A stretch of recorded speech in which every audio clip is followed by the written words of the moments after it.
Hey, hi, hello there, and welcome to the double feature Kasumi and Akechi build guide for Persona 5 Royal. This is the 7th in a series of 8 guide videos I'm going to be making for Persona 5 Royal, where I'll be going over all party members, best equipment, Persona skill set, best way to use them, as well as discussing the best parties each party member fits into. Due to the nature of these two characters and the times when they are actually available to be included into the party, this video will contain spoilers of the third semester, discussing the persona evolutions of both these party members, as well as showing off some items only attainable in the third semester.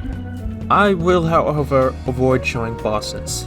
Items obtained from DLC personas are to be included here, however I will provide non-DLC alternatives where relevant. Also, assuming you haven't downloaded the Legacy DLC pack, because why would you not? With the preamble out of the way, it's time to start the show.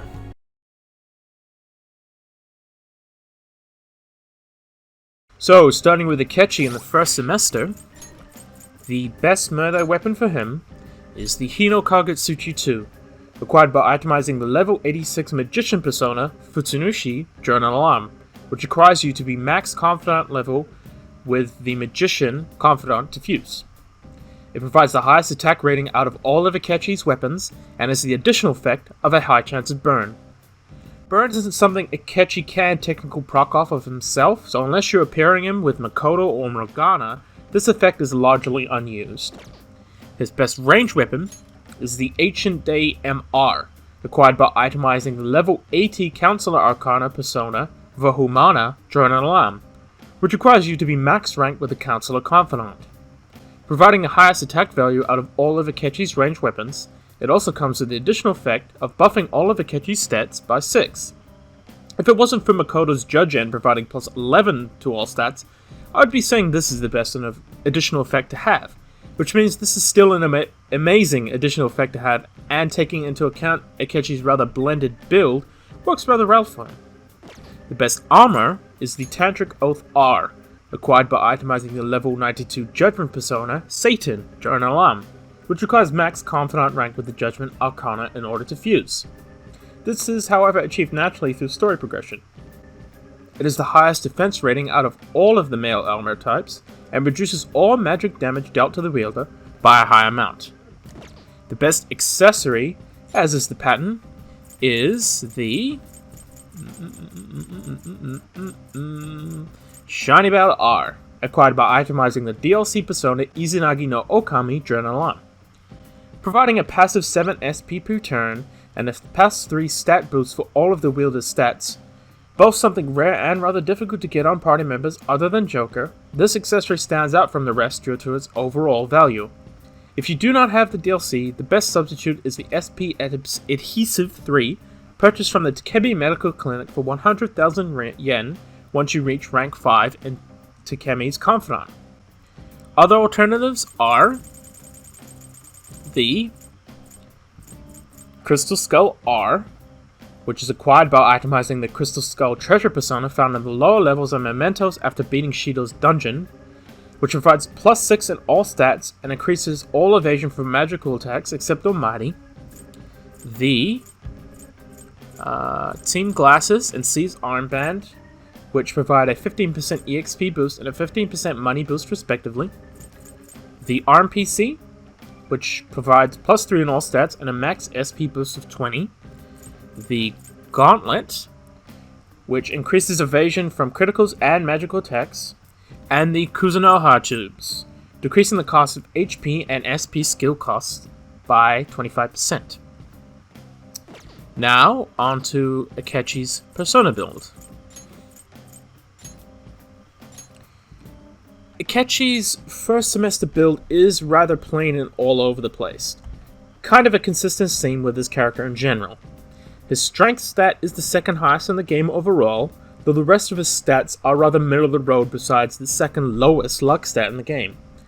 His trait, Tactical Spirit, gives a chance to decrease the SP cost of support type skills by half. Decent trait and helps with keeping SP costs down when buffing. Now for the skills you want on Akechi, you would want Megaton Raid, Megadolwan, Kogaon, Aguan, Mahamuan, Mahmudun, Debilitate, and Attack Master. You may already notice it now, but Akechi's skills are all over the place, and he doesn't seem to have any consistency with what skills he has. Megaton Raid is a very good ST melee skill, and is going to deal okay damage due to his high strength stat. However, his lack of access to charge, and the fact that this is a severe skill as opposed to a colossal like the other physical damage dealers, makes this rather disappointing on the whole. Megadolon is a rather generic almighty damage move. Almighty has a lower damage modifier than the other skills, and he lacks any ways to boost this, so although it's nice to have something that can never be resisted, its damage is kind of pathetic. Koguan and Aguan are Akechi's primary elemental moves. Though both of these are rare, and the fact that he has two of them is pretty valuable, they aren't going to do a whole lot of damage-wise, due to the lack of any boost for them, and his middle-of-the-road damage stat. Mahamon and Mahmudun are your double flavor of insta-kills. Insta-kills have their uses in this game, and can be pretty useful for quick farming, though it's completely useless in boss fights. Debilitate is about the only skill in Akechi's Semester 1 skill set that I'm going to praise. The full debuff is very useful, and the fact that he acquires this naturally while other units need to do a Jazz Club is very useful. And finally, Attack Master sucks and is just filler. Akechi's skill set is really all over the place and honestly pretty terrible. Lucky for him, the third semester gives him access to a completely new and considerably better persona. Hereward is the evolution of Loki, the persona that Akechi switches to during the third semester, who has a mostly completely different skill set to Robberhood, which means it's time for another skill readout instead of comparison. The skills you want on Hereward are Rebellion Blade, Aguan, Leviathan, Riot Gun, Debilitate, Ali Dance, Spellmaster, and Evade Bless. So, discussing the skills further, first touching on the only similarities in Akechi's build to Robin, Aguan and Debilitate. Like I said in the Robin Hood section, Aguan is going to do a pretty poor damage due to this lack of any ways to really buff it, but it is a rare element so it has its uses there. Debilitate is still a great skill and still something you keep on him due to its valuable full debuffing effect. So talking about new skills, Rebellion Blade is Hereward's evolution skill from Loki, and replaces Loki's equivalent Megadolon. It is a colossal almighty damage move to a single enemy which is highly effective if a foe is downed. Now doing more damage when a target is down may not sound all that useful, because when an enemy is down, you can just as easily enact an all-out attack which is going to do more damage. However, in game modes like the challenge mats where all-out attacks aren't an option, this can be very useful for getting kills off. Not to mention having a move that ignores all resistances has its uses, and this is going to hit for at the very least okay damage due to its colossal status. Leviathan is basically just what the doctor ordered for Akechi, finally giving him that much needed colossal physical move to push out some respectable physical damage, and help him earn a place in physical based parties. Riot Gun is a similar deal to Leviathan, just giving him an AoE option instead of a single target version, but this time giving him some more variety with its gun status. Evade Bless is a pretty atypical dodge my weakness move, which is useful now that Akechi has gained a weakness in Bless come the third semester. Ali Dance gives Akechi some more defensive utility to the rest of the party by lowering accuracy, and Spellmaster makes those Debilitate and Rebellion Blade costs be less impactful to his SP pool. Now both Ali Dance and Spellmaster are actually Jazz Club moves. Ali Dance acquired on the 15th of January, and Spellmaster acquired on the 29th of January. Now both of these skills are rather competitive and can be better used on other units, so unless you are on New Game Plus, it may be better to give these moves to those units rather than Akechi.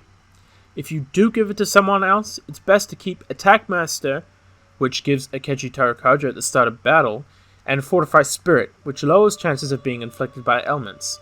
While neither of those replacement skills are any good, Akechi's late joiner status in the third semester leaves him without any ability to replace those skills with anyone better ones through the Jazz Club. Not yet, Snake! It's not over yet! Now let's talk Sumire with her equipment. Sumire's best melee weapon is the Sword of Sinai 2, which you get by sacrificing the level 75 Moon Persona, Sandalphon, during an alarm, which requires max Confidant rank with the Moon Arcana to fuse. It possesses the highest attack rating out of all of Sumiere's melee weapons, and has the additional effect of a high chance of Dizzy. Considering Dizzy's ability to proc off of any attack, this is a great additional effect to have for proccing technicals. Her best ranged weapon is the Sahasrara EX, customized for maximum damage, which is acquired by itemizing the level 84 Temperance persona, Ardhar, during an alarm.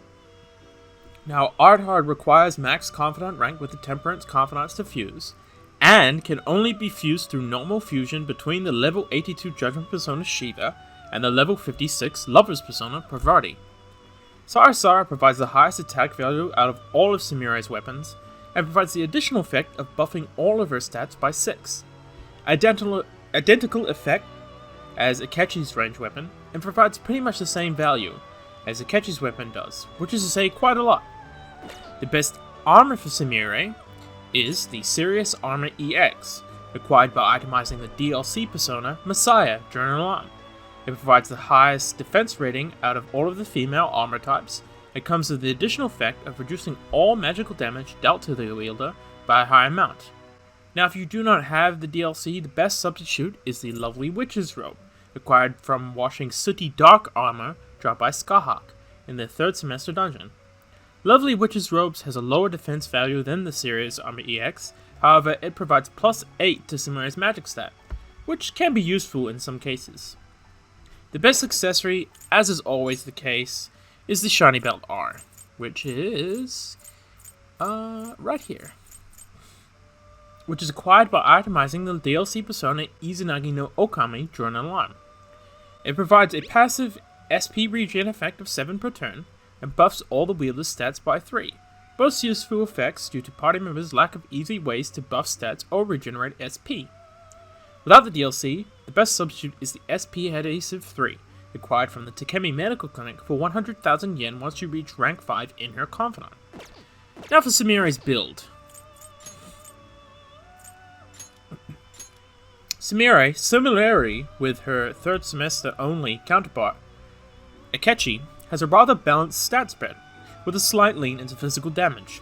With a high 3rd strength stat, 3rd highest in the game, being 1 point above Akechi and 1 point below Yusuke, a surprisingly high magic stat, breaking even with Morgana and Akechi, the 2nd lowest endurance stat in the game, the 2nd highest agility stat, and the 2nd highest luck stat. Her trait, Veil of Sunrise, greatly increases the chance of an ally not being downed by attack. Though rather rare in its uses, it does have value in preventing knockdowns and incapacitating allies. Now the skills you want on Sumiere are Masquerade, Vorpal Blade, Mach Hoguan, Brave Step, Bless Amp, Apt Pupil, Ollie Dance, and Evade Curse. Masquerade is the Persona evolution move that Sumiere's previous evolution, Vanitas, will learn upon evolving, and should replace her previous skill, Sword Dance. Sword Dance is a single-target colossal physical move with an enhanced crit chance, while Masquerade is a 2-hit single-target severe move. Now, while Sword Dance does have the higher multiplier being colossal, and the enhanced crit chance, because Masquerade hits twice, and both hits are severe, it not only does higher damage, but inherently has higher crit chance as it has 2 chances to crit, due to having 2 hits. Masquerade is a really powerful skill, and will do great damage due to Sumiere's high strength stat, though the lack of charge will hurt it a little. Vorpal Blade is the typical AoE physical damage dealing move, dealing severe damage to all foes.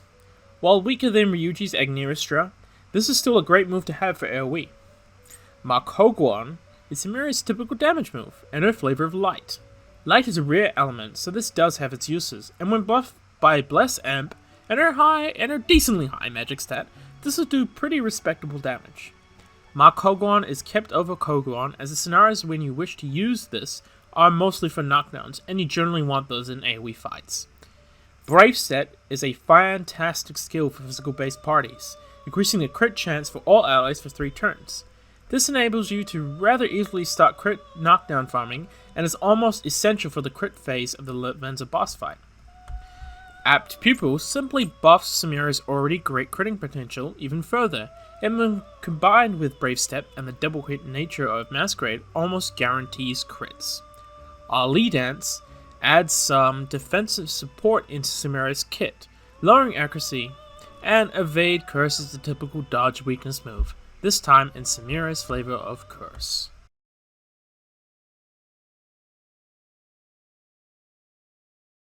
Starting with Pancake Boy for party comps in the first semester, just don't. He's trash. It's not worth it. Though if you absolutely insist on using him, pairing him with Ryuji and Yusuke makes for a serviceable physical damage party with some good utility. Ryuji providing some nice physical damage up for Akechi, something he lacks, and Akechi himself doing some debuffs. For the third semester, however, Akechi gets a nice boost in usefulness and actually has some paces and parties. Akechi, Ryuji, and Sumire make an exceptionally powerful physical crit damage team. Ryuji providing the physical damage buffs and AoE charge, Sumire providing the crit chance buffs, and Akechi coming in with that spicy debilitate. Akechi, Haru, and Sumire also work well as a more overall crit focused team, utilizing the high base crit chance on both Haru's one-shot kill and Akechi's riot gun, and Sumire's crit chance buff to endlessly chain crits together, a particularly powerful ability in the crit phase of the Lavenza boss fight. Farming crit knockdowns also works well with Akechi's Rebellion Blade, dealing some pretty massive damage against your typical enemies who aren't able to be all-out attack. Akechi also works quite well in the standard physical team of Makoto, Ryuji, and Yusuke, subbing out any of the members to provide some debuff support and additional knockdown damage opportunities. Now, for Sumire, she very much ends up wanting to fall into the same parties that her fellow third semester exclusive party member does, and oftentimes is actually paired with him. As stated before, Akechi, Ryuji, and Sumire makes a great physical crit damage team, and Akechi, Haru, and Sumire works as a crit knockdown focus team. She, also like Akechi, fits well into the standard physical team of Makoto, Ryuji, and Yusuke, subbing in for any of the members. Akechi is a little odd, due to the brief time he spends in your party at first, only returning in the third semester, and how different his kits are for those 2 times he shows. First go around, he is utter trash, with a design that seems more interested in being an imitation Naruto than actually making a good, cohesive, and most importantly, useful kit, making him the absolute worst party member in the game. For the third semester though, Akechi really comes into his own in both kit design and character, being a whole lot more interesting on both fronts. Though the issue of him being a very late joiner does hurt him being picked up, similar to a Haru or his other third semester joiner, those who do will find a relatively powerful party member very much capable of holding his own or subbing out some of the typical party's mainstays. His combination of great physical damage, rare elements, debuffs in the form of debilitate, and the knockdown damage bonus move make him a shoo-in for the challenge maps, as they all see great use without them. Third semester Akechi is a party member well worth your time and investment. Sumire suffers from a similar problem to Haru, and that her late joiner status means that you're already likely to have a pre-established party that works well by the time she comes along. Worse still, Sumire only being available in the third semester severely limits her usage. That being said, however, much like Haru, she is a very powerful party member and is absolutely worth using. She is a strong physical damage dealer with her Masquerade and Sword Dance skills, and with a lack of access to charge is kind of a bummer. The third semester does also give access to Ryuji's AoE charge, which can compensate. Her access to Brave Set to increase the party's crit rate is invaluable in Lavenza's boss fight, and just all round is a fantastic skill as it is something only she can do. She is a party member who is well worth subbing in for if you are partial to physical damage parties, and if you pick her up, you will not be disappointed. And that brings us to the conclusion. Thanks for watching. This took approximately way too much time to come out, but the final video in this series on everyone's favourite Phantom Thief Joker should be out sooner rather than later, assuming I don't die or something. So I look forward to seeing you then. Peace.